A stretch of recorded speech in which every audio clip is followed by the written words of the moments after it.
नमस्कार दोस्तों, आपका स्वागत है मेरे YouTube चैनल फसाने अजायब में। इसी कड़ी में आज हम सुनेंगे शिवानी द्वारा रचित उपन्यास कृष्णकली भाग 9, मेरी यानी डॉक्टर वंदना की आवाज़ में। अम्मा का वह ज्येष्ठ पुत्र महाक्रोधी और जिद्दी स्वभाव का होगा, यह कली उनकी बातों से ही समझ गई थी। बहनों से प्रायः ही इस भाई की भिड़ंत होती रहती। छोटी माया किसी नाट्य संघ की सदस्यता थी। भाई को यह सब एकदम नापसंद था। उसने बहन का वहाँ जाना एक ही धमकी में बंद कर दिया। बस फिर भाई बहन में 3 साल तक बोलचाल बंद रही। पढ़ने में तेज तो बचपन से ही था। एकदम ऊंची नौकरी की परीक्षा पास कर ली।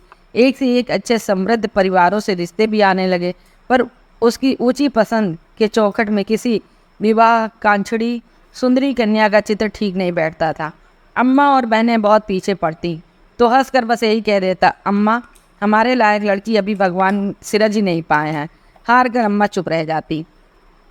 एक बार जया ने ही कहा, क्या पता अम्मा कोई अपनी ही नौकरी की लड़की पसंद कर ली हो।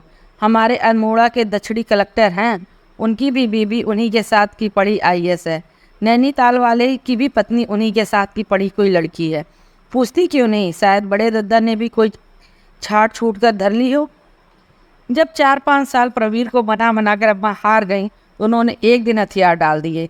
प्रवीर बेटा, अपने समाज की न सही, क्या किसी और समाज की लड़की तुझे पसंद है? अगर ऐसा है तब भी हमें कोई आपत्ति नहीं है।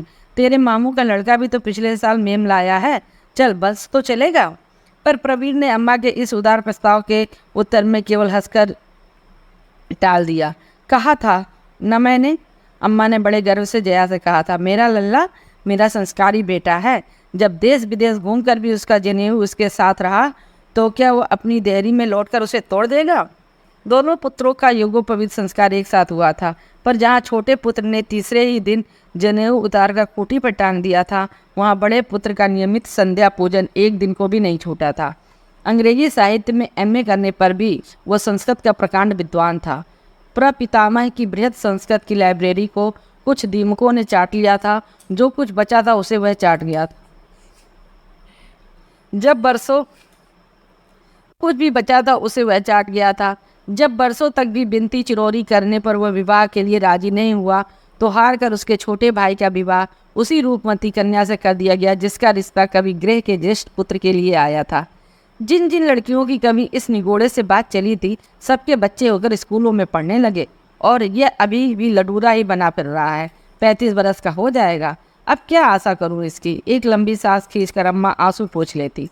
छोटी बहू भी चली गई थी। उस पर विपत्ति भी तो कन खजूरे की भांति सैकड़ों पैरों से चलकर आती है। सुवीर की मृत्यु के आघात को अभी वृद्ध दंपति भूले भी नहीं थे कि घर की बहू भाग गई। लाख छिपाने पर भी उसकी कलंक कथा क्या छिप सकती थी। लोग इधर खोद खोद कर भगोड़ी बहू की ही कुशल पूछने लगे थे। पढ़ाई छोड़ छाड़ कर एकदम मायके क्यों चली गई? स्वामी जी कब लौट रहे हैं? आजकल तो बद्रीनाथ के पट बंद रहते हैं, कैसी यात्रा पर गए हैं? आदि आदि। रेवती सरल तिवारी अत्यंत सरल स्वभाव के थे। कब उनके मुंह से कटु सत्य निकल पड़े, इसी भय से प्रवीर की माँ उनके साथ छाया सी लगी रहती। इधर बड़ी पुत्री जया के गलग्रह के साथ साथ उस पर भी विपत्ति का पहाड़ टूट पड़ा था।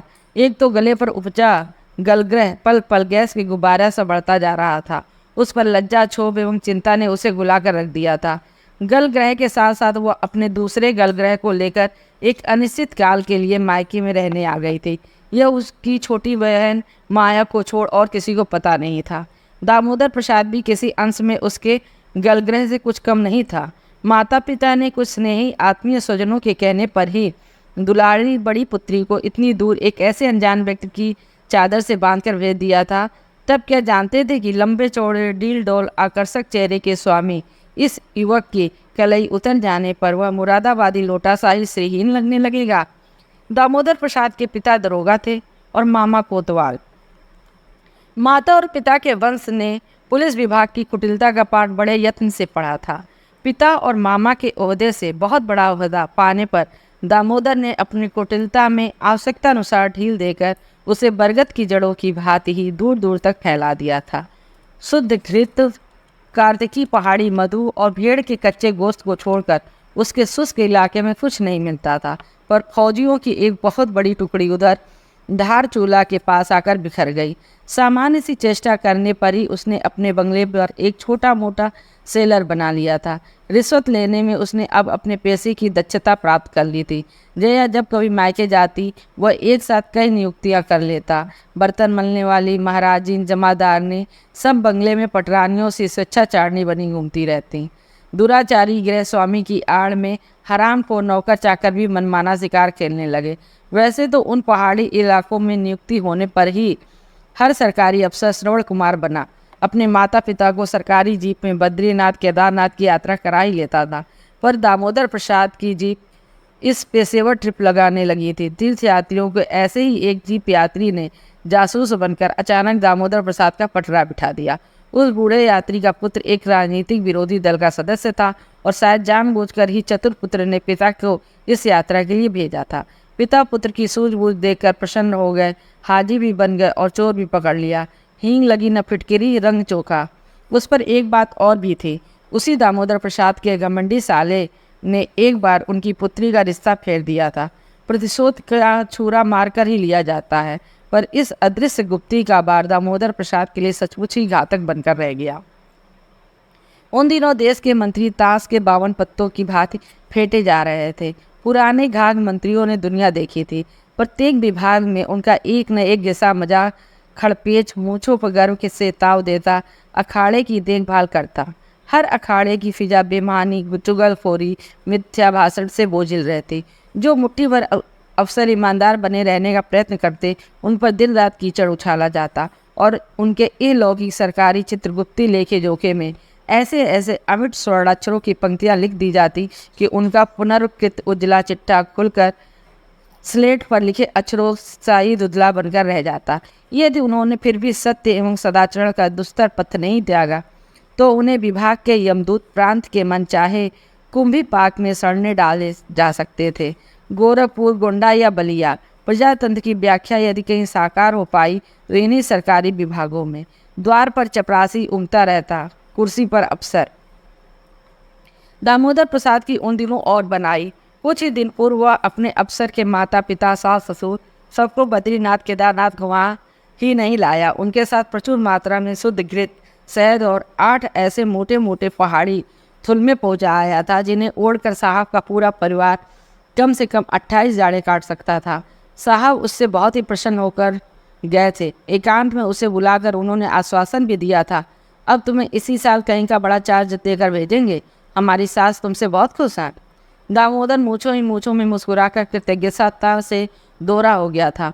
वह चतुर अफसर जानता था कि प्रभु को प्रसन्न करने से पहले अब उनकी सास को प्रसन्न करना अधिक फलदायी है। उसकी पिछली पदोन्नति के लिए भी उसे डीआईजी की सास ने ही आशीर्वाद दिया था। जब कहीं बासमती का एक दाना भी ढूंढे नहीं मिल रहा था, तब हनुमान की भांति उड़ता पूरा पर्वत ही हथेली पर धर लाया था। बुढ़िया के चरणों में उसने 4 मन ऐसे बासमती एक साथ उड़ेल कर रख दी जिसका एक ही दाना श्यामा तुलंबर की इसी सुगंध से साहब की पूरी कोठी सुवासित कर देता। पर इस बार दामोदर प्रसाद का भाग्य टेढ़ा होकर रह गया। इधर नया मंत्रिमंडल सजग सचेत बना, हाथों में हथकड़ियाँ छिपाए घूमने लगा था। हर मंत्री हारू उल रसीद बना रात आधी रात दाएं बाएं चोर पकड़ रहा था। बेईमानी, चोर बाजारी, घूसखोरी का अमूल विध्वंस करने के उत्साह में कोई बिना तिनकों की दाढ़ियाँ भी नुच गई थीं। फिर दामोदर की दाढ़ी का तिनका तो कोई अंधा भी बीन लेता। जब तक वो संभलता उसे एक उपमंत्री ने ही लंगड़ी देकर चारों खाने चित्त कर दिया। उसके कलंक की कथा इतनी लंबी थी कि विजिलेंस ने एक छोटे मोटे रोचक उपन्यास की ही सृष्टि कर दी थी। सस्पेंड होने पर वह उस जिले में रहता ही कैसे, जहाँ का वो अभी कल तक एक छत्र सम्राट था, जहाँ के प्रत्येक दरोगा की ऐठी मूछें उसकी तर्जनी के इशारे पर उठती गिरती थी। वहाँ अब क्या वह नंगा होकर खड़ा रह सकता था? उसी रात वह रूठी पत्नी को लेकर कलकत्ता आ गया था। जितनी बार अम्मा बड़ी पुत्री को का उतरा चेहरा देखती, उनकी आंखें भर आती। छोटी पुत्री माया उन्हें अपने जीजा की दुष्कृति का पूरा चिट्ठा एक दिन एकांत में बैठा कर सुना गई थी। मैं तो मारे शर्म के मर गई अम्मा, वह रुआजे स्वर में कहने लगी थी। जीजा जी की एक विधवा महाराजी ने भी इन पर नालिश की है, कहती हैं इन्हें उसके पुत्र की पलाई देनी होगी, वह उन्हीं का पुत्र है। एक और कोई घोटिया घिनौनी सी औरत मेरे पास आई थी, दीदी का पता पूछने। कहने लगी उसके मायके के पते पर चिट्ठी लिखकर सब कुछ कहेगी। साहब ने तो उसे कहीं का नहीं रखा। स्कूल में अध्यापिका थी, 7वां महीना है, अब नौकरी भी गई, नाम और स्वयं साहब भी। छी छी, मुझे तो अब जीजा जी से बात करने में भी घिन आती है। तुमने इस दानों को यहाँ कैसे रख लिया अम्मा? इस पर क्या उसे अम्मा बाहर निकाल सकती थी? कितने आयोजन, उत्सव, बाजे, सहनाई के बीच कभी जिसके पैर पूछकर कन्यादान किया था, उसे क्या अब घर छोड़कर निकल जाने को कह सकती थी? कैसा सुदर्शन सौम्य चेहरा था और कैसा कलुषित आचरण। पिछले 10 वर्षों में इस परिवार में कितना कुछ बदल गया था। यह घर जो कभी जया माया के कहकहों से गूंजता था, जहाँ सुवीर का छत फोड़ने वाला ठहाका सुनकर अम्मा कभी कभी पूजा से उठकर डपट देती थी। बाप रे बाप, रावण किसी हंसी क्यों हंसता है रे तू? छोटे, पूजा भी नहीं कर सकूं मैं? आज वही गृह कैसे बियावान जंगल से भाई भाई करने लगा था। बाबूजी अपने कमरे में ही बंद दिन रात पेंशन के कागजों में डूबे रहते। दोनों दामाद और दोनों पुत्रियां एक साथ बैठते तो एक अस्वाभाविक चुप्पी सबको घेर लेती। कोई ना कोई बहाना बनाकर माया कभी अपनी सहेली से मिलने चली जाती या अकेली ही पिक्चर देखने चल देती। अकेली जा रही है, जया को भी लेती जा, अम्मा कहती। क्या पिक्चर देखेंगी अब दीदी? अभी तो वह यहीं रहेंगी अम्मा, देखती रहेंगी। मैं तो 15 दिन में ही चली जाऊंगी। और मुंह फट माया चुपचाप पल्ला झाड़कर चली जाती। कई बार अम्मा दामोदर से पूछना चाहती, क्या सचमुच ही अब उसकी नौकरी छूट गई है? क्या कोई केस वेस चल रहा है? पर जया प्रायः घर ही रहती और उसका सूखा मुंह देखकर अम्मा को फिर कुछ पूछने का साहस नहीं होता। पर इधर जब से छोटी पुत्री ने उन्हें दामोदर प्रसाद के चरित्र के विषय में भद्दी बातें बताई थी, वह मन ही मन बेहद घबरा गई थी। ऐसे व्यक्ति को जब इसी गृह में रहना था तो वह सब जानबूझकर अब कली को यहाँ नहीं रख सकती थी। कली ने अपना दौरा इस बार स्वेच्छा से ही लंबा कर लिया था। वैसे चाहने पर वह कलकत्ता लौट सकती थी, पर विवियन अब इलाहाबाद में अपनी मौसी के पास रहकर यूनिवर्सिटी में पढ़ने लगी थी। उसी ने उसे कई बार इलाहाबाद आने के लिए लिखा था। कब से तुम्हें नहीं देखा? यहाँ खूब घूमने फिरने की जगह है। नैनी में अंकल डेविड भी बड़ी अच्छी नौकरी पा गए हैं। जब आइसक्रीम खाने का जी होता है वहाँ चल देती हूँ और हर ठंडी गप के साथ तुम्हारी याद को गुटकती हूँ। मुझे अभी याद है, नैनीताल के उस सड़े से होटल में सड़ी आइसक्रीम पर भी तुम मर मिटी थी। नैनी का आइसक्रीम खाकर फिर तुम यहाँ से जाना ही नहीं चाहोगी। एक बार चली आओ ना कली, फॉर ओल्ड टाइम से। और कली 8 दिन की लंबी छुट्टी लेकर सीधी इलाहाबाद चल दी।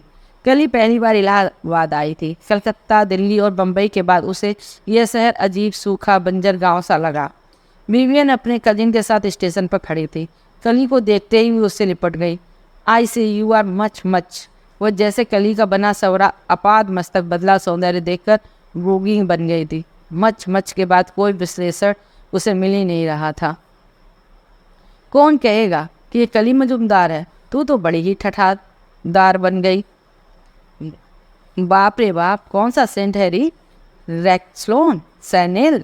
आई must say you are much much. वो फिर मचमचाने लगी और कली ने उसे हाथ पकड़कर झकझोर दिया। बीबियन, मारे भूख की आंतें निकल रही हैं। क्या इस इलाहाबाद आने वाली लाइन पर लोग एकादशी करते चलते हैं? कहीं एक खोमचे वाले तो दिखता। अरे वाह, क्या हरनामगंज के छोले भी नहीं मिले तुझे? हम तो अक्सर हरनामगंज के स्टेशन तक जा छोले खाकर लौट आते हैं। विवियन काल्पनिक चटकारे को लेकर कहने लगी, क्या बढ़िया बनाता है ना रॉबर्ट? ओ, इसे तो मिलाया ही नहीं। इससे मिलो, ये मेरा कनिष्ठ बॉबी और मेरा परम प्रिय सुंदरी सखी कृष्णकली मजुमदार। सांवला दुबला पतला युवक बालों के फुग्गे को यत्न से नचाता हाथ हिलाने बढ़ा आया। उसकी लंबी उंगली पर पड़ी सिग्नेट रिंग को बार बार उसकी आंखों के नीचे घुमाया जा रहा था। यह कली ने देख लिया। बॉबी की तंग पैंट शरीर से सिली लग रही हो, उसमें किसी पत्नी, किसी बैले डांसर, किसी टांगों को नचाता वह अपनी 18वीं शताब्दी की मोटर गाड़ी का द्वार खोलने लपका। ऐसी अदा से द्वार खोलकर अटेंशन में खड़ा हो गया जैसे किसी लिमोसिन का द्वार खोल के खड़ा हो। इस बार बॉबी को ये गाड़ी इनाम मिली है कली। विवियन ने आंखें मारकर कली की बाह में चिमटी काटी। पहला इनाम? बॉबी ने बड़े गंभीर स्वर में विवियन को रोक दिया। अच्छा। कली ने अपनी सुंदर आंखों की रेशमी पलकें झपका कर कहा, मोस्ट वेल केप्ट का कार का सर्टिफिकेट भी मिला है इसे। My dear old girl. Bobby ने कार को बड़े प्यार से थपथपाकर स्टार्ट किया, पर डियर ओल्ड गर्ल रूठी बैठी रही। उसकी मशीन में सामान्य सा स्पंदन भी नहीं हुआ। आज कुछ ठंड भी है, शायद इंजन इसी से गर्म नहीं हो रहा। विवियन वो खिसियाए स्वर में कैफियत देता नीचे उतर आया। ए बॉयज, उसने पास खड़े 3-4 छोकरों को पुकारा, थोड़ा धकेलेगा, बख्शीश देगा। मैंने इससे पहले ही कह दिया था कि बॉबी रिक्शा में चलेंगे, गाड़ी रहने दो, पर माना ही नहीं। अब कम से कम 3 दर्जन आदमी धकेलेंगे तब इसका खटारा चलेगा। पर शायद सुंदर कली के सम्मुख अब दस्त होने की स्वामी की खिसियाहट अचल गाड़ी ने भी भाप लिया था। एक हड्डी तोड़ झटके के साथ वो स्टार्ट हो गई। थैंक गॉड बॉबी, तुम्हारा हॉन्कर आज शायद घर तक पहुंचा ही देगी। ऐसी बात नहीं है मिस। और बॉबी ने शायद कली पर अपने रौब का सिक्का जमाने को हॉकर की स्पीड अचानक तेज कर दी। कली कभी सक्रिय और कभी आश्चर्यजनक तेजी से प्रशस्त बनती जा रही इलाहाबाद की बहुरंगी सड़कों को देखती जा रही थी। कभी गंदी झोपड़ियों के झुरमुट के सम्मुख बंदी कीचड़ गोबर से सनी भीम गाय भैंसे जुगाली करती दिख जाती। कभी चमचमाती आलीशान अट्टालिकाओं की बरसाती में खड़ी रहमल और नई फिएट गाड़ियाँ। बस अब हम पहुँच ही गए। वह रहा आंटी का मुंगला, बिबियन ने कहा। बॉबी कुशल चालक की मुद्रा में केवल बाएं हाथ की कोहनी से ही व्हील को साधे रुक कर सिगरेट जला रहा था। साथ ही फार्स में लगे नन्हे दर्पण के माध्यम से कनखियों से कली को भी देखता जा रहा था। उसके सर्वथा बनावटी व्यक्तित्व की क्षणिक झलक कली ने उसी दर्पण में देख लिया था। किसी विदेशी चलचित्र के नायक की उस मुद्रा में बॉबी ने बड़े यत्न से कंठस्थ किया होगा, यह वो मन ही मन समझ गई। आई होप आंटी नहा धोकर तैयार हो गई होंगी, उन्हें नहाने में तो पूरा दिन लग जाता है, बिबियन ने कहा। बॉबी ने एक साफ सुथरे बंगले के सामने गाड़ी रोक दी और फटाक से गाड़ी का द्वार खोलकर फौजी कदम रखता एक बार फिर अटेंशन की मुद्रा में खड़ा हो गया। बड़ी साफ सुथरी कॉलोनी है। कलकत्ता में तो हम आध गज आसमान की झलक देखने को भी तरस जाते हैं। कली ने प्रशंसापूर्ण दृष्टि आंटी के बंगले को परख कर कहा।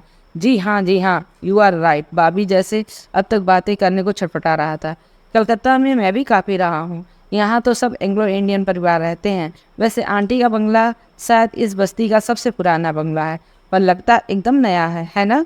कली के गृह प्रवेश के पूर्व बॉबी महा उत्साह से अपने बंगले की सरस भूमिका बांधता उसे भीतर ले चला। बंगला छोटा होने पर भी सचमुच पूरी कतार में सबसे आकर्षक लग रहा था। घोड़े की नाल के आकार के बने बरामदे में 3-4 रंग बिरंगी सूप के आकार की कुर्सियाँ पड़ी थीं। उन्हीं के बीच एक बाबा आदम के ज़माने की वैसे ही आराम कुर्सी लगी थी जैसे प्रायः रेलवे वेटिंग रूम में धरी रहती है। उस पर धरे नीले छींटे के त्रिफोड़ी कुशन को ठीक करता बिबियन बोली, ले तू यहाँ बैठ, मैं देखती हूँ आंटी ने नहा लिया या नहीं। सहसा ठंडी हवा के झोंके के साथ ही मौलसिरी की खुशबू से बरामदा भर गया। वाह, कितनी बढ़िया खुशबू आई। पास में कहीं मौलसिरी का पेड़ है शायद। कली ने नतने मीच का क्षण भर आकर आलोप हो गई सुगंध को सूंघ कर कहा। जी हाँ, बॉबी मोड़ा खींचकर उसके पास खिसक आया। 3-3 पेड़ हैं, कभी कभी तो छोटे छोटे फूलों की चादर सी बिछ जाती है। कली उसके उत्तर को बिना सुने ही दीवार पर लगे 12 सिंगा के निर्जीव मुंडों को देख रही थी।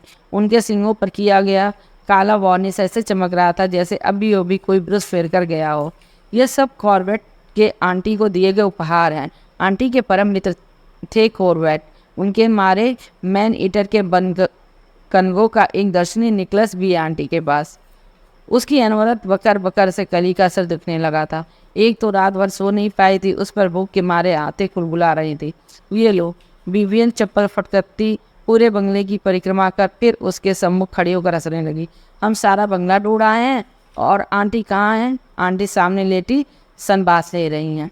हरी धूप के सवरे मखमली लॉन में एक इंद्रधनुषी विराट छाते के नीचे पिकनिक मैट्रेस पर साधुओं की सी 2 गिरा की लपंगोट और पट्टी सी पतली कंचुकी में बिबियन की पूतना सी आंटी आंखों पर धूप का चश्मा लगाए चित पड़ी सूर्य स्नान कर रही थी। बॉबी, बिबियन ने बॉबी का हाथ पकड़कर उठा दिया। अभी तो आंटी नहाई भी नहीं है, उनके सनबात का ही रिचुअल चल रहा है। तुम जाकर साइमन से कह दो हाजिरी लगा दे, कली बेचारी बहुत भूखी है। आंटी को धूप धराकर देख कर साल कली सहम गई। यह औरत थी या गैंडा? एक तो शायद आंटी के धराशायी होने की विचित्र मुद्रा में उनका बेडौल मोटापा किसी अटे सटे सीमेंट के फटे बोरे से जरे सीमेंट की भांति जमीन पर गिरकर चारों ओर फैल सा गया था। दोनों मोटी मोटी बाहों और पुराने बरगद के मोटे तनों से पुष्ट टांगों को फैलाए वे किसी मोटर के पहिए के नीचे पिचकी मोटी मेढकी सी अजन पड़ी सनबास ले रही थी। इधर आंटी स्लिमिंग के चक्कर में बिबियन ने शायद कली की आश्चर्यचकित सहमी दृष्टि को की चोर को पकड़ लिया था। एक तो हाई ब्लड प्रेशर है, उस पर यह मोटापा। डॉक्टर का कहना है कि कभी यही मोटापा उनके प्राण ले सकता है। पर आंटी की वीकनेस है खाना। दिन भर सब्जियों का पानी पीकर काट लेंगी, पर शाम को हम सब की नज़र बचाकर क्वालिटी में बैठकर एक साथ 1.5 दर्जन पेस्ट्री खा लेंगी। इसी बद परहेजी से तो हम हफ्ते आंटी ने अपना वजन 3 पाउंड बढ़ा लिया है। चल तू हाथ मुँह धो ले, तुझे तो बहुत भूख लगी है ना। सचमुच ही भूख के मारे कली के प्राण कंठगत हो आए थे। गुड़िया के घरौंदे से छोटे छोटे कमरों की सज्जा देखकर कली अपनी भूख और थकान भूल गई थी।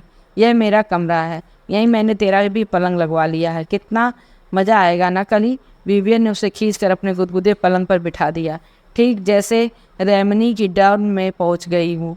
पता नहीं तू क्यों कलकत्ता चली गई, मैं तो कहती हूँ फिर यहीं चली आ। तू मेरी इस आंटी से मिलेगी तो फिर कभी इलाहाबाद छोड़ के जाने का नाम भी नहीं लेगी। ये लगता है आंटी आ गई। अथलेटी करी संभल कर बैठ गई। ओ माय डियर, क्या ताकत है सूरज में। लग रहा है एक बार फिर से 16 साल की हो गई हूँ। मुस्कुराती आंटी द्वार पर खड़ी थी। अच्छा, ये है तुम्हारी कली। वाह, एकदम वही नक्शा जो जवानी में कभी हमारा था। एक लंबी सांस खींचकर आंटी ने कली के आकर्षक अंगों पर अपनी मुग्ध दृष्टि का फोकस ऐसे बांध कर रख दिया कि जो कली कभी पुरुषों की ऐसी ही प्रशंसात्मक दृष्टि को भी अपने दृष्टि स्वभाव के ढाल से झेल लेती थी, वह आज एक स्त्री की मुग्ध दृष्टि के बार के नीचे लाल पड़कर रह गई थी। 34, 19, 36, आई कैन वेट, यही इस नक्शे का मापदंड होगा, क्यों है ना कली। वाह, बहुत दिनों बाद ऐसा सुंदर चेहरा और सुंदर फिगर देखने को मिला है। बड़े बड़े गुलाब बने ड्रेसिंग गाउन में आंटी की विराट और देह और भी चौरस लग रही थी। विवियन बेटी, आंटी कहने लगी, आज मैं देर में नहाऊंगी, चलो पहले नाश्ता निपटा लें। कली तो भूखी होगी। खाने के कमरे को की चमकती मेज के सिरे पर सबसे चौड़ी कुर्सी पर आंटी बैठती कहने लगी, अपनी इमारत की पूरी लंबाई चौड़ाई का क्षेत्रफल देकर मैंने कुर्सी बनवाई है कली। देख रही हो ना, इसमें तुम्हारी सी 7 कलियाँ एक साथ समा सकती हैं और तुम मेरे पास बैठोगी। कली का हाथ खींचकर आंटी ने उसे अपने पास बिठा लिया।